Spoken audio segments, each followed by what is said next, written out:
Help me reach 6,000 subscribers. Support the video with a like and leave your thoughts in the comments. I read everyone. Thank you. It started subtly, the kind of change you only notice when you stop lying to yourself. For weeks, maybe months, I kept telling myself that every cold shoulder, every not tonight, was just stress. Work had been rough for her. Maybe she was tired. Maybe I was imagining things. But deep down, I knew something in our marriage had shifted. Emily and I had been together for 8 years. We used to laugh at nothing, cook together at midnight, even argue with warmth. But lately, our home had turned quiet in a way that didn't feel peaceful. It felt hollow. She used to kiss me on the cheek before leaving for work. Then it turned into a nod. Then silence. And then, eventually, separate alarms, separate mornings. At first, I kept trying. Flowers on Thursdays, dinner reservations on weekends, soft compliments that went unanswered. She'd smile faintly, the kind of smile people wear when they're just trying to end a conversation politely. Every time she brushed past me, I'd reach for her hand. Every time, she found a way to pull it back, pretending to fix her hair, or grab her phone, or straighten her sleeves. One night, I reached across the bed and felt only cold sheets. I lay there, staring at the ceiling, asking myself what went wrong, what I did wrong. I replayed months of tiny arguments, moments I could have handled better. Maybe I wasn't attentive enough. Maybe I worked too much. The guilt sat heavy on my chest. I started overcompensating, cooking breakfast, cleaning, doing her laundry without being asked. Every act of love felt like throwing a match into the ocean. No spark, no warmth. Just another quiet thank you that sounded more like a favor granted than affection returned. And then one morning, she looked up from her coffee and said, almost absent-mindedly, "You don't have to try so hard, you know?" I laughed softly, unsure if it was a joke. "I'm just trying to make things better." She didn't even look up. "Maybe stop trying so much. It's exhausting." That line stayed with me all day. Exhausting. As if love had become a chore, and I was the one making her tired. The rejections became routine. Touch her hand, she'd pull away. Offer to spend the evening together. She had a headache. Suggest a weekend getaway. Maybe another time. Eventually, I stopped asking. I started eating alone, sleeping alone, living beside her instead of with her. Then, something strange happened. She seemed lighter, happier even. She'd hum while getting ready for work, smile at texts that weren't from me, and come home smelling like a perfume I didn't recognize. Floral, faintly citrus, not her usual scent. It didn't take a genius to connect the dots. But denial is a powerful drug. I kept telling myself it was new cologne from the office or just her trying something different. Until one Friday night, she came home later than usual. Hair slightly messy, lipstick faded, but her eyes glowing in a way I hadn't seen in months. I asked, gently, "Rough day?" She shrugged, poured herself a glass of wine, and said, "Actually, it was a great day." Then she went straight to the shower, humming again. That night, I didn't reach for her. I just turned my back and stared at the wall, wondering how long I could keep pretending that I wasn't disappearing in slow motion. Weeks went by. I stopped buying flowers, stopped asking where she was going or when she'd be home. I cooked for myself, watched TV alone, and stopped trying to fix something that clearly didn't want to be fixed. Then one evening, she came home, tossed her purse on the counter, and looked at me for the first time in what felt like forever. There was something different in her expression. Not anger, not guilt, almost relief. She said, "You seem different lately." I nodded. Maybe I just stopped trying. She let out a breath, smiled faintly, and said, "Finally, this is so much better." I froze. Those words hit me harder than any confession ever could. Better? How could indifference feel better to her than love? For the first time, I realized she didn't want my affection. She wanted freedom from it. The woman I once knew, the one who used to hold my hand like it meant something, was gone. And in her place stood someone who found comfort in my silence. That night, I lay awake thinking about all the times I had begged for closeness, all the small rejections I had mistaken for fatigue. Maybe she had left me long before I stopped trying. Maybe she had been gone in spirit, just waiting for me to give up so she could breathe again. The next morning, she made breakfast. Something she hadn't done in months. Eggs, toast, even coffee the way I liked it. For a fleeting second, I wondered if this was her way of saying thank you or maybe sorry. But she didn't say either. She just set the plate down and said, "You look peaceful." Peaceful. That was the word she used. Not happy. Not loved. Peaceful. As if my surrender had restored the calm she'd been craving.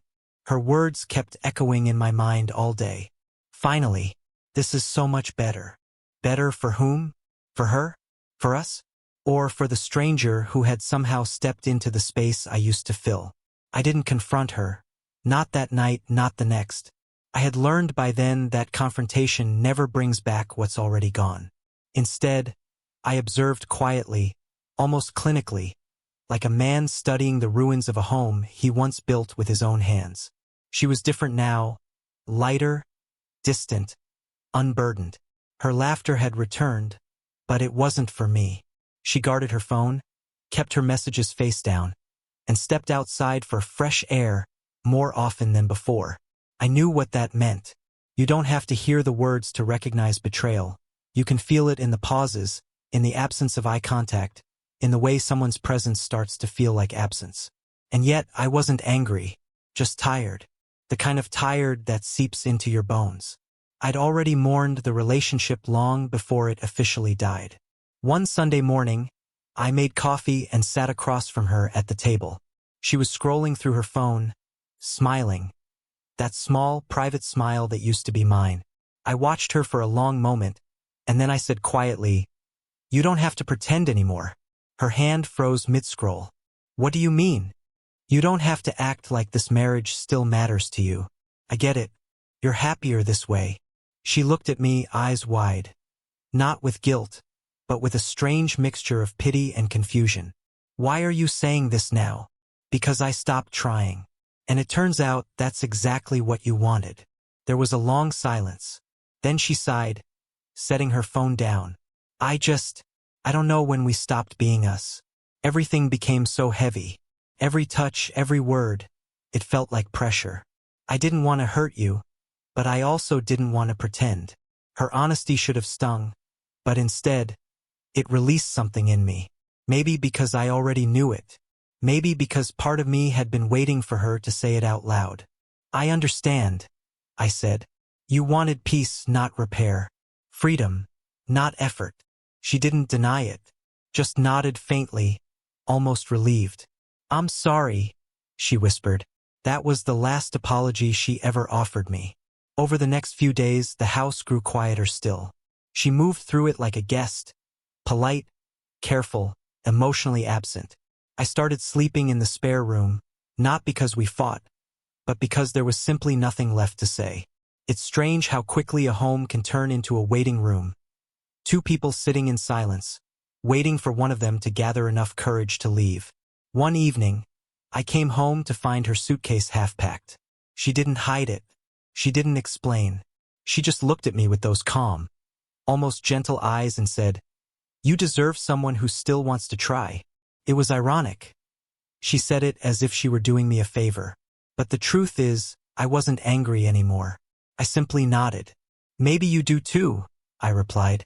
She left 2 days later. No fight, no tears, no grand goodbye.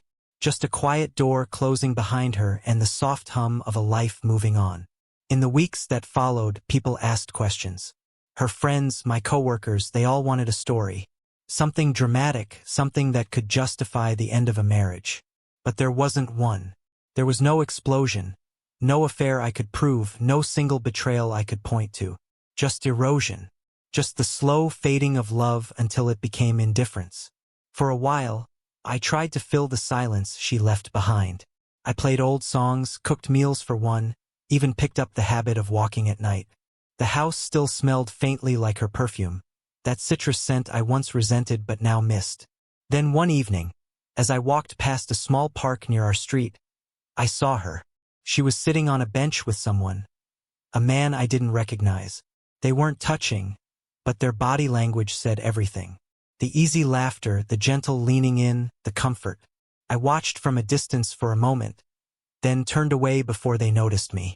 That was the moment I truly understood what she meant when she said, "This is so much better."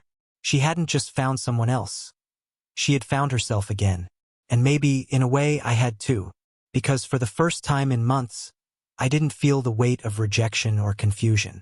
I felt clarity. I realized that sometimes love doesn't end with anger. It ends with quiet acceptance. With two people finally admitting that the version of themselves that once fit perfectly together no longer exists. I went home that night, made myself a cup of coffee, and sat in the same chair where I used to watch her smile at her phone. The silence didn't feel so heavy anymore. It felt earned, like peace after a long storm. I won't lie, I still think about her sometimes, about how easily love can turn into habit, and habit into exhaustion. But I've stopped blaming her, and I've stopped blaming myself. She needed space to breathe. I needed silence to heal. Maybe we were both right in our own ways. Now, when people ask what happened between us, I just say, nothing dramatic. We simply stopped trying. And for her, that was better. And the truth is, maybe it was better for me too.